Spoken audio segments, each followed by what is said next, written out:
كلا بل لا تكرمون اليتيم. کلا، قرآن کریم میں کلا ٹوٹل 33 مرتبہ ہے، یعنی 33 جگہ پہ لفظ کلا آیا ہے۔ ان میں سے 9 مقامات یعنی 9 جگہیں ایسی ہیں کہ جہاں پہ وقف کرنا اور ملانا یعنی وقفاً وصلاً دونوں طرح پڑھنا صحیح ہے، ان میں سے یہ ایک ہے۔ آپ یہاں پہ کلا کے بعد وقف بھی کر سکتے ہیں، اور جیسے میں نے ملا کے پڑھا ایسے بھی پڑھ سکتے ہیں۔ کلا بل لا تکرمون، کلا میں کاف باریک کے لام سے ملانا، لا الف مدہ ہے۔ بلا میں دونوں لاموں کا ادغام ہوا ہے، ادغام مثلین ہے، لا الف مدہ ہے، 2 حرکات لمبا ہے۔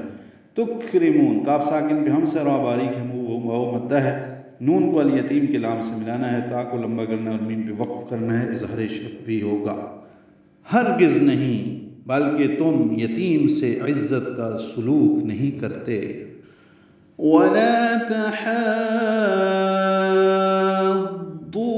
عَلَى طَعَامِ الْمِسْكِينِ، ولا ہند کی نا تمام گلائی سے داتی، لا باریک لام اور الف مدہ ہے، 2 حرکات لمبا ہے۔ تحاضون میں ہا پر کھڑا زبر ہے، اس کے بعد ضاد مشدد ہے، جس کی وجہ سے یہ مد لازم کلمی مثقل ہے، جیسے والضالین پہ مد لازم ہے۔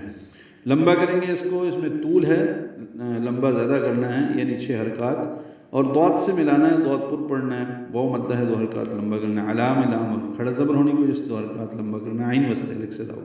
طعام طا پر پڑھیں گے، الف مدہ ہے۔